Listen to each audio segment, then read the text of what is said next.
मेरे प्यारे दोस्तों, आप जानते ही होंगे कि श्रीमद् भगवत गीता एक महान ग्रंथ है और इसके बारे में ना जाने कितना लिखा गया है और आपने पढ़ा भी होगा। आज हम जानेंगे श्रीमद् भगवत गीता की महत्वपूर्ण बातें और उसमें से श्री कृष्ण ने अर्जुन को जो कर्म योग का ज्ञान दिया, उसको हमारे जीवन में उतारकर हम कैसे सफलता प्राप्त कर सकते हैं। भगवत गीता हमारे जीवन में कई कारणों से महत्वपूर्ण है और इसका सरल भाषा और संक्षिप्त सारांश इस प्रकार है। दार्शनिक मार्गदर्शन। यह जीवन, नैतिकता और धर्म के बारे में गहरे दर्शन प्रदान करता है। इसकी शिक्षाएं कर्म, धर्म और आत्मा की प्रकृति पर महत्वपूर्ण दार्शनिक मार्गदर्शन प्रदान करती हैं, जो समकालिक नैतिक दुविधाओं को सुलझाने में मदद करते हैं। तनाव प्रबंधन। गीता की शिक्षाएं तनाव, चिंता को कैसे प्रबंधित करें और मानसिक समता कैसे बनाए रखें, इन मुद्दों को समकालिक तेज तर्रार तनावपूर्ण दुनिया में लागू किया जा सकता है। नेतृत्व और निर्णय लेने की क्षमता।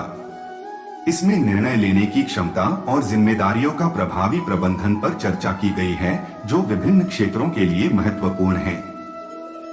आध्यात्मिक विकास। यह आध्यात्मिक विकास और आत्म साक्षात्कार का मार्ग प्रदान करता है। इसकी शिक्षाएं भक्ति, ध्यान और खुद की खोज में महत्वपूर्ण हैं और यह व्यक्तियों को जीवन में अर्थ और उद्देश्य ढूंढने में मदद कर सकती हैं। व्यक्तिगत संबंध।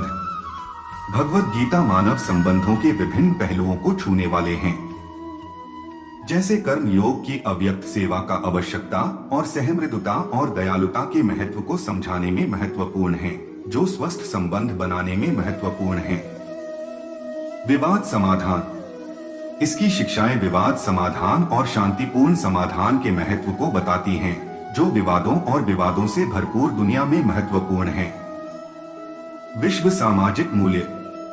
गीता सहिष्णुता, अहिंसा और ज्ञान की प्राप्ति जैसे विश्व सामाजिक मूल्यों को प्रोत्साहित करती है, जो विविध समाजों में मिलजुल कर रहने के लिए महत्वपूर्ण है। सांस्कृतिक धरोहर। यह भारतीय सांस्कृतिक और आध्यात्मिक धरोहर का अभिन्न हिस्सा है। तो दोस्तों, शुरुआत करते हैं कर्म योग की कुछ महत्वपूर्ण बातों से और भगवान श्री कृष्ण कर्म योग का ज्ञान जो उन्होंने अर्जुन को महाभारत युद्ध के बीच दिया था। अर्जुन भगवान श्री कृष्ण के परम भक्त और मित्र होने की वजह से श्री कृष्ण अर्जुन को पार्थ, भारत इत्यादि नाम से संबोधित करते हैं। कर्म योग भगवत गीता के एक महत्वपूर्ण योग पथ को दर्शाने वाला है, जिसे कर्म में योग या क्रिया योग भी कहा जाता है। यह पथ कर्मों का मार्ग है, जिसका मुख्य उद्देश्य आत्मा की शुद्धता और स्वयं के समृद्धि को प्राप्त करना है। भगवत गीता का कर्म योग शिक्षा जीवन में महत्वपूर्ण है, क्योंकि यह सफलता प्राप्त करने के लिए मार्गदर्शन प्रदान करता है। कर्म योग के सिद्धांत कार्यों को सही तरीके से करने की शिक्षा देते हैं और उनके परिणामों को स्वीकार करने की महत्वपूर्ण शिक्षा मिलती है। फलों के प्रति संवेदनशीलता विकसित करते हैं। यह शिक्षा संघर्षों और चुनौतियों के साथ समर्पित रहकर अपने लक्ष्यों की प्राप्ति में मदद करती है और सफलता की ओर एक कदम आगे बढ़ने में मदद कर सकती है। भगवान श्री कृष्ण कहते हैं, व्यक्ति को अपने कर्मों को भगवान को समर्पित रूप से करना चाहिए। इसका मतलब है कि व्यक्ति को अपने कर्मों को आत्मज्ञान और भगवान की प्राप्ति के लिए एक साधना मानना चाहिए। कर्म योग का मूल मंत्र है निष्काम कर्म का अनुसरण करना, जिसका अर्थ है कर्मों को फल की आकांक्षा किए बिना करना। यह तब होता है जब व्यक्ति कर्मों को सिर्फ दान, सेवा और परमात्मा के प्रति प्रेम के लिए करता है। कर्म योग के अनुसार कर्म को अपने मार्ग के रूप में उपयोग करना चाहिए। यह दर्शाता है कि समाज में अपने दायरे कार्यों को सजागी से करना और उन्हें ध्यान और साधना का हिस्सा बना सकता है।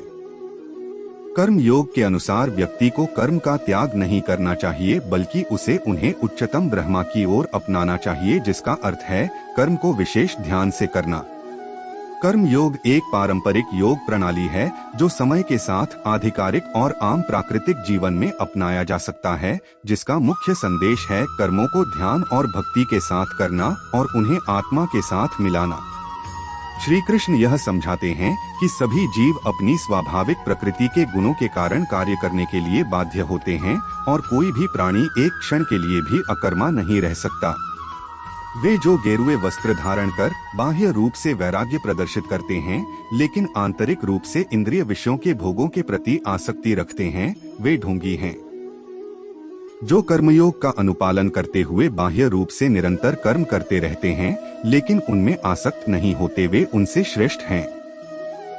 इसके बाद श्री कृष्ण इस पर बल देते हैं कि सभी जीवित प्राणियों को भगवान की सृष्टि की व्यवस्था के अभिन्न अंग के रूप में अपने दायित्वों का निर्वहन करना पड़ता है। वे जो इस सृष्टि चक्र में अपने उत्तरदायित्व को स्वीकार नहीं करते, वे पापी हैं। वे केवल इंद्रिय सुख प्राप्त करने के लिए जीवित रहते हैं और उनका जीवन व्यर्थ हो जाता है। हे पार्थ, जो पुरुष इस लोक में इस प्रकार परंपरा से प्रचलित सृष्टि चक्र के अनुकूल नहीं बरतता, अर्थात अपने कर्तव्य का पालन नहीं करता, वह इंद्रियों द्वारा भोगों में रमण करने वाला व्यर्थ ही जीता है। फिर आगे श्री कृष्ण कहते हैं कि शेष मानव जाति से भिन्न ऐसी प्रबुद्ध आत्माएं जो आत्मज्ञान में स्थित रहती हैं, वे शारीरिक उत्तरदायित्वों का पालन करने के लिए बाध्य नहीं होती, क्योंकि वे आत्मा के स्तर पर अपने उच्च दायित्वों का निर्वहन कर रही होती हैं। हालांकि वे अपने सामाजिक दायित्वों का त्याग कर देती हैं, जिससे सामान्य मनुष्यों के मन में असमंजस की भावना उत्पन्न होती है, जो महापुरुषों के पदचिह्नों पर चलना चाहते हैं। इसलिए ज्ञानी पुरुषों को संसार के अनुसरणार्थ उच्च आदर्श प्रस्तुत करने के लिए बिना किसी प्रयोजन और व्यक्तिगत लाभ के लिए निरंतर कर्म करना होगा। यह अज्ञानी को अपरिपक्व अवस्था में अपने नियत दायित्वों का त्याग करने से रोकेगा। अतीत में महान राजर्षियों जैसे कि राजा जनक और अन्य राजाओं का यही उद्देश्य था, जिन्होंने अपने सांसारिक दायित्वों का निर्वहन किया था। जब हम भगवान के प्रति आभार व्यक्त करते हुए अपने कर्तव्यों का पालन करते हैं, तब ऐसे कर्म यज्ञ बन जाते हैं। यज्ञ के निमित्त किए जाने वाले कर्मों से अतिरिक्त दूसरे कर्मों में लगा हुआ ही यह मनुष्य समुदाय कर्मों से बंधता है। इसलिए हे अर्जुन, तू आसक्ति से रहित होकर उस यज्ञ के निमित्त ही भली भांति कर्तव्य कर्म कर। यज्ञों का अनुष्ठान वास्तव में स्वर्ग के देवताओं को प्रसन्न करने के लिए किया जाता है और वे हमें सांसारिक सुख और समृद्धि प्रदान करते हैं। ऐसे यज्ञों के कारण वर्षा होती है और वर्षा से अन्न उत्पन्न होता है, जो जीवन निर्वाह के लिए आवश्यक है। कर्म समुदाय को तू वेद से उत्पन्न और वेद को अविनाशी परमात्मा से उत्पन्न हुआ जान। इससे सिद्ध होता है कि सर्वव्यापी परम अक्षर परमात्मा सदा ही यज्ञ में प्रतिष्ठित है। प्रजापति ब्रह्मा ने कल्प के आदि में यज्ञ सहित प्रजाओं को रचकर उनसे कहा कि तुम लोग इस यज्ञ द्वारा वृद्धि को प्राप्त हो और यह यज्ञ तुम लोगों को इच्छित भोग प्रदान करने वाला हो। इसलिए तू निरंतर आसक्ति से रहित होकर सदा कर्तव्य कर्म को भली भांति करता रहे, क्योंकि आसक्ति से रहित होकर कर्म करता हुआ मनुष्य परमात्मा को प्राप्त हो जाता है। जनकादि ज्ञानी जन भी आसक्ति रहित कर्म द्वारा ही परम सिद्धि को प्राप्त हुए थे। इसलिए तथा लोक संग्रह को देखते हुए भी तू कर्म करने के ही योग्य है, अर्थात तुझे कर्म करना ही उचित है। श्रेष्ठ पुरुष जो जो आचरण करता है, अन्य पुरुष भी वैसा वैसा ही आचरण करते हैं। वह जो कुछ प्रमाण कर देता है, समस्त मनुष्य समुदाय उसी के अनुसार बरतने लग जाते हैं। हे अर्जुन, मुझे इन तीनों लोकों में न तो कुछ कर्तव्य है और न कोई भी प्राप्त करने योग्य वस्तु अप्राप्त है, तो भी मैं कर्म में ही बरतता हूँ। क्योंकि हे पार्थ, यदि कदाचित मैं सावधान होकर कर्मों में न बरतूं तो बड़ी हानि हो जाए, क्योंकि मनुष्य सब प्रकार से मेरे ही मार्ग का अनुसरण करते हैं। इसलिए यदि मैं कर्म न करूं तो ये सब मनुष्य नष्ट भ्रष्ट हो जाए और मैं संकर्ता का करने वाला हो तथा इस समस्त प्रजा को नष्ट करने वाला बनूं। हे भारत, कर्म में आसक्त हुए अज्ञानी जन जिस प्रकार कर्म करते हैं, आसक्ति रहित विद्वान भी लोक संग्रह करना चाहता हुआ उसी प्रकार कर्म करे। परमात्मा के स्वरूप में अटल स्थित हुए ज्ञानी पुरुष को चाहिए कि वह शास्त्र विहित कर्मों में आसक्ति वाले अज्ञानियों की बुद्धि में भ्रम अर्थात कर्मों में अश्रद्धा उत्पन्न न करे, किंतु स्वयं शास्त्र विहित समस्त कर्म भली भांति करता हुआ उनसे भी वैसे ही करवाए।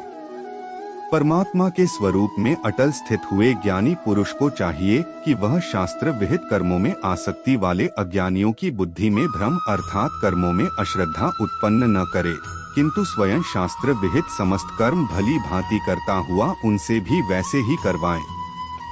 वास्तव में संपूर्ण कर्म सब प्रकार से प्रकृति के गुणों द्वारा किए जाते हैं, तो भी जिसका अंतकरण अहंकार से मोहित हो रहा है, ऐसा अज्ञानी मैं करता हूँ ऐसा मानता है।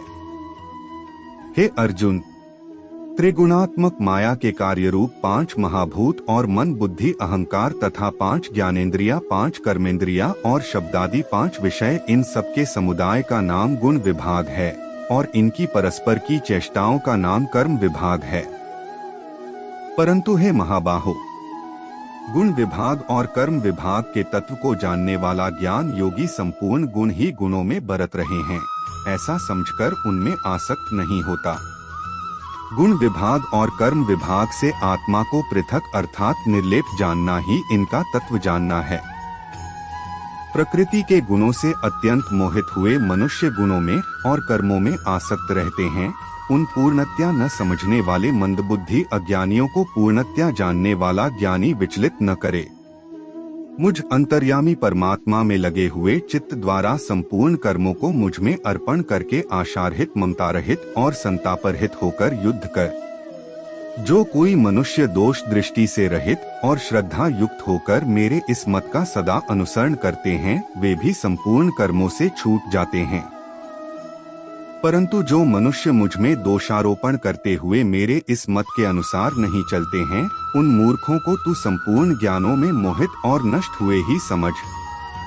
सभी प्राणी प्रकृति को प्राप्त होते हैं, अर्थात अपने स्वभाव के परवश हुए कर्म करते हैं। ज्ञानवान भी अपनी प्रकृति के अनुसार चेष्टा करता है, फिर इसमें किसी का हठ क्या करेगा। इंद्रिय के अर्थ में अर्थात प्रत्येक इंद्रिय के विषय में राग और द्वेष छिपे हुए स्थित हैं। मनुष्य को उन दोनों के वश में नहीं होना चाहिए, क्योंकि वे दोनों ही इसके कल्याण मार्ग में विघ्न करने वाले महान शत्रु हैं। अच्छी प्रकार आचरण में लाए हुए दूसरे के धर्म से गुण रहित भी अपना धर्म अति उत्तम है। अपने धर्म में तो मरना भी कल्याणकारक है और दूसरे का धर्म भय को देने वाला है। अर्जुन बोले, हे कृष्ण, तो फिर यह मनुष्य स्वयं न चाहता हुआ भी बलात् लगाए हुए की भांति किससे प्रेरित होकर पाप का आचरण करता है। श्री भगवान बोले, रजोगुण से उत्पन्न हुआ यह काम ही क्रोध है। यह बहुत खाने वाला अर्थात भोगों से कभी न अघाने वाला और बड़ा पापी है। इसको ही तू इस विषय में वैरी जान। परम प्रभु श्री कृष्ण बताते हैं कि संसार का सर्वभक्षी पाप पूर्ण शत्रु केवल काम वासना है। जिस प्रकार से अग्नि धुएं से ढकी रहती है, दर्पण धूल से ढका रहता है, उसी प्रकार से कामना मनुष्य के ज्ञान पर आवरण डाल देती है और उसकी बुद्धि का विनाश कर देती है। इंद्रिया, मन और बुद्धि ये सब इसके वास स्थान कहे जाते हैं। भगवद गीता के कर्म योग की सीख यह है कि हमें कार्यों को सही तरीके से करने का प्रयास करना चाहिए, बिना फलों की पर्याप्त चिंता किए।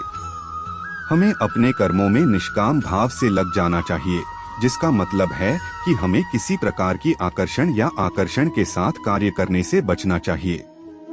इस तरह के कर्म योग से हम अपने कार्यों को ईश्वर के साथ जोड़ते हैं और निष्काम भाव से कर्म करके आध्यात्मिक और मानसिक शांति प्राप्त कर सकते हैं। भगवद गीता में कर्म योग कुछ मुख्य सीख देता है जो आज के जीवन में महत्वपूर्ण है। कर्म का महत्व। यह शिक्षा देता है कि कर्म का महत्व है। हमें अपने कर्मों को ईमानदारी से और देवों की पूजा के रूप में करना चाहिए, चाहे वो साधारण कार्य हो या दिनचर्या के कार्य। निष्काम कर्म। गीता में यह सिखाया गया है कि हमें कर्म करते समय फल की चिंता नहीं करनी चाहिए। इसका मतलब है कि हमें कर्म करने में विशेष फल की आकांक्षा नहीं करनी चाहिए, बल्कि केवल कर्म करने में समर्पित रहना चाहिए। सेवा और समर्पण। कर्म योग हमें सेवा और समर्पण का मार्ग दिखाता है। हमें अपने कर्मों को समर्पित भाव से करना चाहिए और दूसरों की सेवा में खुद को अर्पित करना चाहिए। अन्यों के प्रति सहानुभूति। कर्म योग के माध्यम से यह शिक्षा मिलती है कि हमें दूसरों के प्रति सहानुभूति और दयालुता दिखानी चाहिए। स्वधर्म। गीता में स्वधर्म का महत्व बताया गया है यानी हमें अपने विशेष कर्मों का पालन करना चाहिए जो हमारी प्राकृतिक प्रकृति और योग्यता के आधार पर है। योग्यता और समर्पण। कर्म योग के माध्यम से हमें योग्यता और समर्पण का महत्व समझाया जाता है। हमें अपने कार्यों में पूर्ण समर्पण और परिश्रम करने की आदत डालनी चाहिए। कर्म योग के इन सिखों के माध्यम से भगवद गीता आज के जीवन में सही दिशा में कर्म करने और आत्मा के साथ एक शांत और संतुलित जीवन जीने की मार्गदर्शन करती है। उम्मीद है